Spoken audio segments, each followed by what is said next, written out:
खासदार सुनील तटकरे यांनी माणगाव येथील क्रिकेटच्या एका सामन्यात पालकमंत्रीपदाला घेऊन पंचांचा निर्णय अंतिम असतो अशी कोपरखळी मंत्री भरत गोगावले यांना लगावली होती आणि तोच धागा पकडत आमदार महेंद्र थोरवे यांनी क्रिकेटच्या मैदानातून खासदार सुनील तटकरे यांना जशास तसे उत्तर दिले आहे। पंचांचा निर्णय अंतिम असतो आणि या सामन्यात तुम्ही कप्तान होत असताना सर्व मिळायला हवं असं चालणार नाही। क्रिकेट खेळाचे उदाहरणे आम्हाला देऊ नका, आम्ही छत्रपती शिवाजी महाराजांचे मावळे आहोत असे थोरवे यांनी तटकरेंना सुनावले आहे। पंचांचा निर्णय अंतिम असतो आणि कॅप्टन हा कूल असतो। कॅप्टन कूल असल्यानंतर म्हणे आपल्याला त्याचा स्पर्धा जिंकता येतात किंवा त्या संदर्भात शांतपणे निर्णय घेता येतात अशा बऱ्याचशा वल्गना त्यांनी केल्या। भरत शेठ या ठिकाणी आमचा साक्षीदार आहे।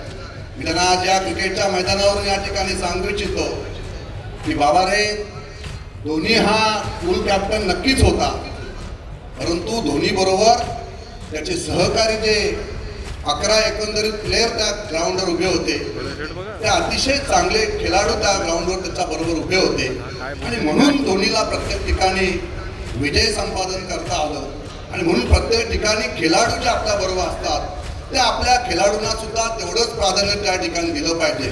फक्त कप्तान म्हणून आपण त्या ठिकाणी आपणच सगळं असेल तर आपण आपल्या खेळाडूंना काय नाही देणार। आणि मी त्या नेत्यांना खासदारांना या ठिकाणी सांगेल की बाबा, तुम्ही कप्तान व्हायला चाललात तर मुलगी पण माझीच खेळाडू, पोरगाही माझाच खेळाडू आणि सगळं मलाच पाहिजे रायगड जिल्ह्यात, तर असं का होणार नाही।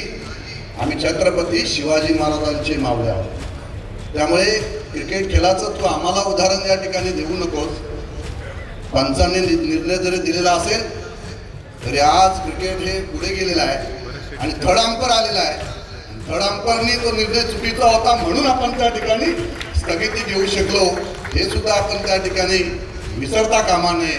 आणि म्हणून आपण जे काय आहे ते स्वतःसाठी न करता आपण इतरांसाठी आपल्या खेळाडूंना प्राधान्य दिलं पाहिजे।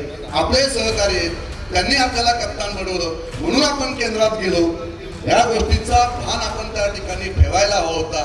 परंतु आपल्याला जे मिळालं कप्तान पद, मग मात्र चांगला खेळाडू सुद्धा ग्राउंडच्या बाहेर गेला तर चालेल, त्याचं सुद्धा आपण त्या ठिकाणी निवड कमिटीमध्ये त्याचं नाव न आलं पाहिजे।